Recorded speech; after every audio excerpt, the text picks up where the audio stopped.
everybody, and welcome to my video, Getting Tidier. I hope you're all well and you're having a good weekend. So my video starts with a few clips as to what you can see in this video. So as you all know, I'm continuing my trip around Italy with my family, my husband and my daughter. We started in Rome, had a few nights in Rome. We moved on to Pompeii, which we absolutely loved. And we've now arrived in Abruzzo. So you can see that I'm still getting tidier on holiday. I also show you some of the views as we travel around the country, really. Absolutely stunning scenery. So the first video of me doing the washing up and tidying up the kitchen is while we were in Pompeii. Now, we really loved Pompeii. By chance, we decided to have a little wander one evening. We hadn't realised there was a big section which was all pedestrianised. And in the evening, all the Italians come out, all ages, right from the tiniest baby all the way through to the grandparents. And they all meet on the street, have ice cream, have cappuccino, just meet to socialise. So the first night we went out and we were like, this is really good. We had an ice cream and my daughter had some crisps. And then we decided to go out the second night as well. And on the second night, we went a little bit earlier and we also walked a little bit further. We are more flexible with bedtime and with routines while we're on holiday. So my daughter sometimes will have slightly later nights, but not get up so early in the morning. She's still being a busy bee. She's trying to do her reading challenge, which means she's got to read 6 books in her summer holiday, which is a bit of a challenge given how big some of the books are now. But she's reading a book every morning. She wakes up, she reads, and then once it gets to 9 o'clock, she can wake us up if we're not already awake. Sometimes we're already awake. Also, she's been doing some maths work, so she's done 2 sessions of maths, not doing much, just a little bit, just to keep maths alive while we're in the summer. We don't want to forget everything we've learnt. And also she writes a diary. So she's a couple of days behind on her diary, so she's going to do a little bit of diary work tonight. And what's really good is she cuts out pictures and puts like little tickets. I'll be honest, she doesn't particularly like doing it, but she loves reading it back later. So sometimes she'll get out books from when she was about 6 that she wrote, and we'll go through them as one of the bedtime stories. Also, she's got this new camera which prints out pictures, which is fun. So you can see when we went to, just trying to think which that would have been, when we went to the Amalfi coast. So yesterday we travelled to Amalfi. There's parking difficulties. It's quite hard to get parked because it was so busy, but we found a parking space and you can see the beautiful scenery as we travelled around. So there's a couple of photographs from that as well. And we went into the most amazing church and museum. In the museum there was a piece of Jesus's cross, as well as one of the thorns that was in his crown of thorns, and also the skull of St. Andrew, who was one of the disciples, the back of his skull, the first disciple of Jesus. So Andrew, I always think of Peter, the fisherman, or Peter John, but in the Bible it does talk about his brother Andrew, one of Jesus' first disciples. So that was quite incredible. It was also quite interesting because it had quite a sort of Arabic feel. You see a couple of pictures of Pompeii in the evening as the lights come on and as people then come out for the evening. So it was really lovely to walk about. Of course, it's lovely and warm. My daughter found some crisps which she could have, and also they have like little toys and things inside. And she's had found some packets that have clip-on earrings because neither her nor myself have got our ears pierced. So she wore these clip-on earrings, and I was lucky enough to also be given a pair to wear for the evening. You can see pictures from the Amalfi coast, fountains, and we also found in this restaurant where my husband got his lunch, little turtles. There was like 8 or 9 turtles. It's so cute, really good. As I was talking away, you probably saw some of the photos from Pompeii, which me and my husband had been to Pompeii before. We went in about 2009 because my daughter was learning about Pompeii and about Roman civilization. We decided to take her. So that was really quite an incredible experience. Because she's doing Latin, they don't just teach the language, they teach the whole way of life, as well as the language. But quite a few photographs of the church, which, as I said, felt a little bit Arabic. It's quite interesting where some of the southern parts of Italy and Sicily have got a significant influence from a wide range of other cultures and backgrounds. But of course, Christianity came here before it arrived at quite a lot of other places. Hence why St Andrew's remains were brought here and put into the Amalfi Cathedral. Again, the ceilings were absolutely incredible, and I also just wanted to go through a couple of comments. So I know that I'm getting quite a lot less views because obviously a lot of people are only interested in my getting tidier videos, but I've got a few comments, so thank you ever so much for those of you that have taken the time to comment. I'm just going to go through some of those now. So the first comment is from Robin Daniels. She says, "Hi Emma, are you talking about the wishbone, pulling till it breaks to see who gets a bigger section? My British grandmother always did that with us. It's a beautiful memory." Yes, that's exactly what I was talking about. I forgot the name of the bone, and then as I was talking, I started feeling a little bit uncomfortable because I thought how some people might not like it or they might feel uncomfortable about it. But then after I'd commented to Robin, Brooke said that she also broke the wishbone as a child. Janet said, "We do the wishbone too. My great-grandparents were English, one Irish and German. And my other great-grandfather, we don't know his genetic background. He was orphaned and taken in by people who gave him his name." What an incredible history. English, Irish, German and unknown. And maybe, Janet, could you find out some history by doing one of those DNA tests? Could they find, because if it showed that you'd got an extra amount of Irish or you'd got French, that might give an indication of his background, perhaps. Robin said that her dad's parents were from Ukraine, mum, and Austria, dad. My mum's parents, as above, were born in England, but came over to Canada when my mum was 11.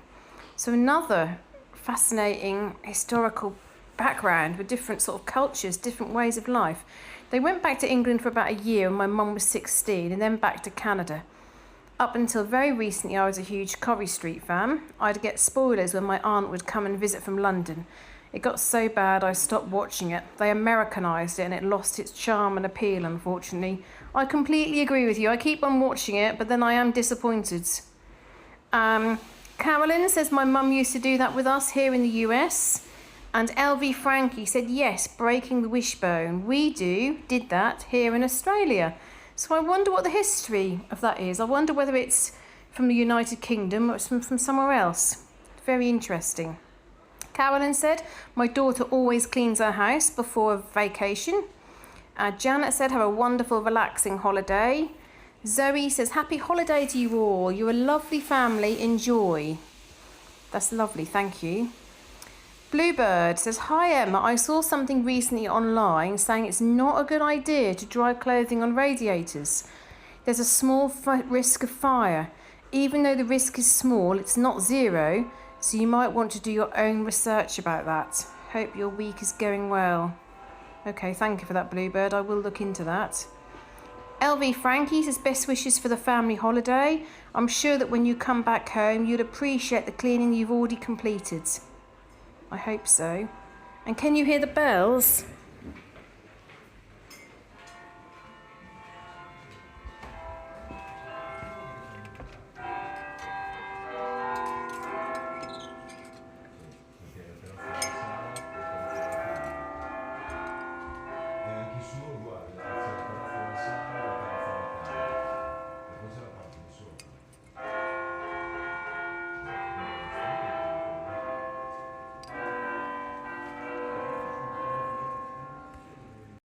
My daughter just went out onto the balcony and I heard the bells as she stood there and quickly videoed a bit because I thought that you'd like that.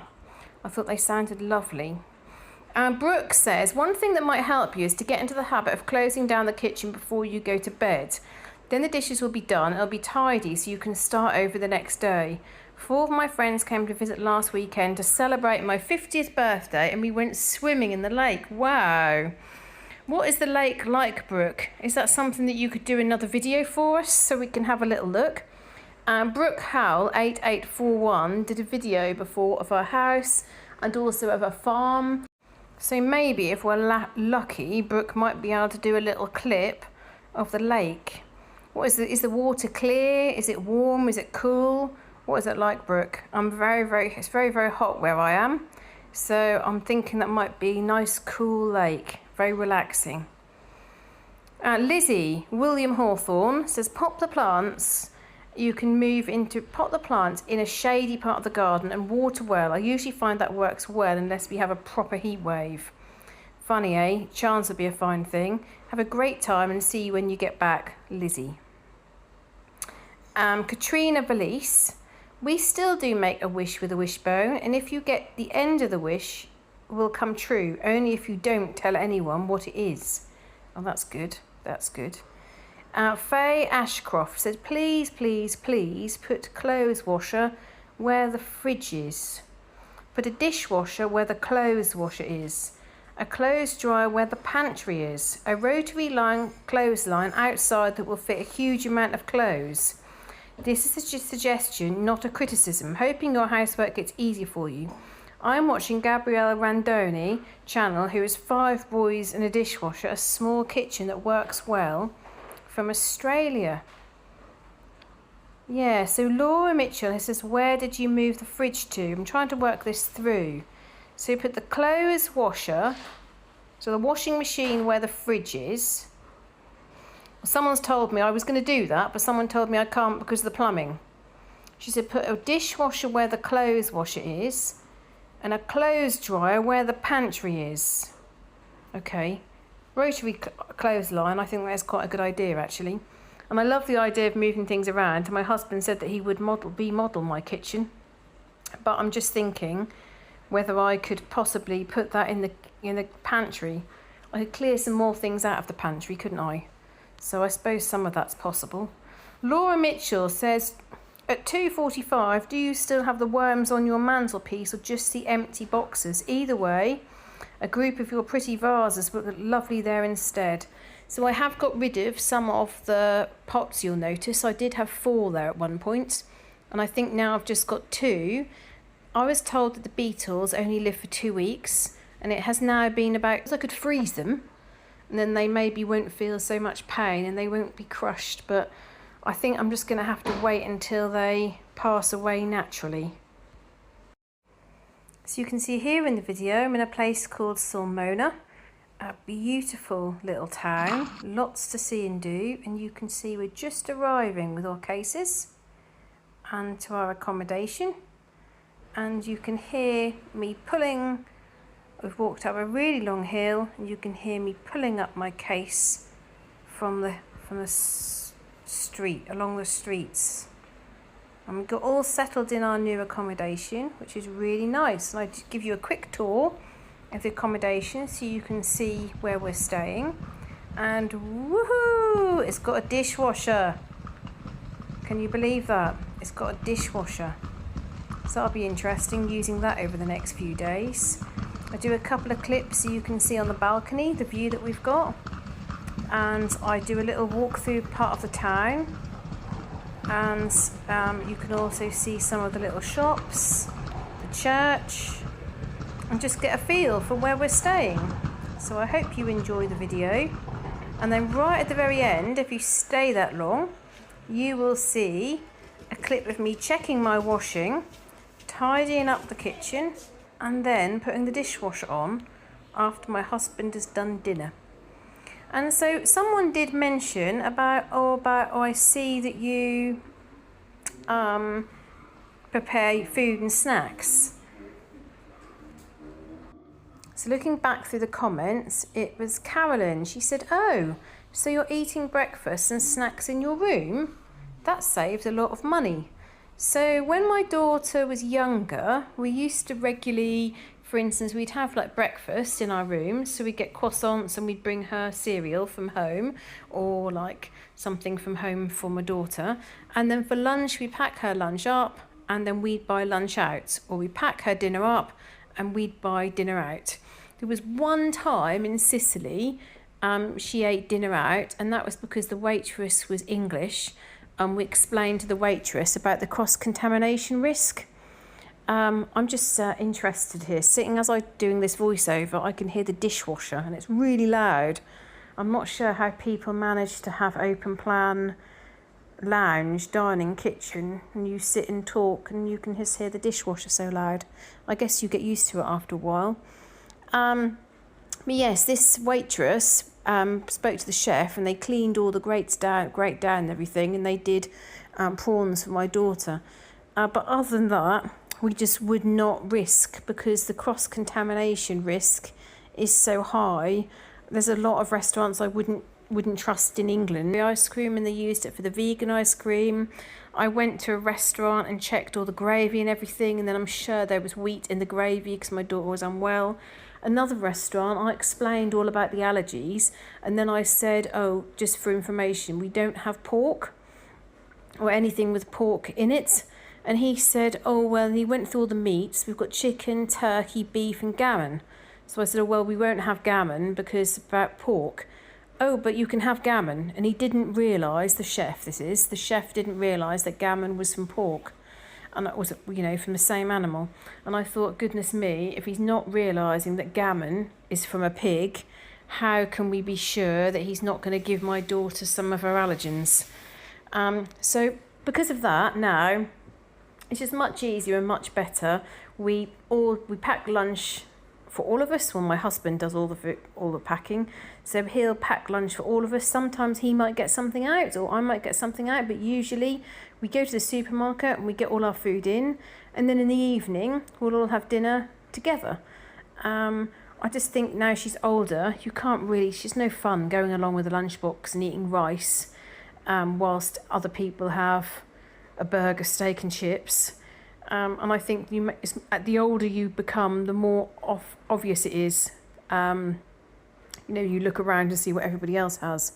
So like tonight, we've eaten in and we've had steak, chips, salad, green beans, and she's had a Calippo for dessert, and I've had an ice cream.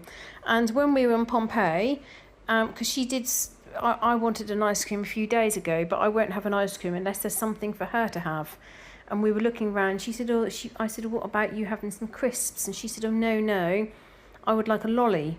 Well, in Italy, they don't have those chests, chest freezers with the lollies in. They just don't have them. So none of us had an ice cream. And then we went to the supermarket and they had Calippos. So she had one of those, and then we bought an ice cream out while she had it. And another time she had crisps while we had an ice cream. So that's how we manage things. And it does probably save money. We're not careful when we go to supermarkets. We have exactly what we want. So we do spend quite a lot of money in the supermarkets, but compared to probably, we've just spent €92 at a supermarket.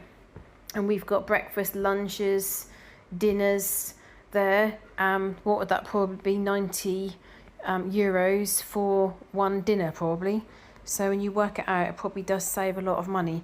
But on the flip side of it, we can't stay in a hotel. So you'll find that hotels are much cheaper than renting an apartment, which is what we have. So we have lounge, dining room, kitchen, bedrooms usually. Of course, when you stay in a city like Rome, it's much harder to get places which have several bedrooms and separate kitchen and diner. A little bit like when we stayed in Venice. I can remember one room we got was like the bed, you could hardly get around the edge of the bed, with a tiny bathroom, because they tend to split up accommodation in order to maximise the amount of money they can get per night. But so the Rome accommodation was smaller. But generally we'll have 2 or 3 bedrooms, kitchen, diner or dining room, lounge space. So we've got a kitchen where we can cook meals from scratch. Yeah, so that works well for all of us. When we drive to Italy, when we do that, we have to make sure that we have 2 or 3 days worth of food, because we tend to stay in a couple of hotels on the way down and then get to Italy where we can then cook. So you'll see right at the end of the video. So thank you very, very much for getting this far. You can see me using a dishwasher. I'm not very good at using a dishwasher, so because I'm just not used to it, but I managed to work out what to do and how it all works. And as I said, it's now on while I do this video. My husband is reading a book and my daughter is writing her diary. So I think it's time to finish now. So thank you very much for all your support and encouragement. I hope you're enjoying my video and enjoying the different clips of different places we're going. And I look forward to reading your comments in the next video. Bye!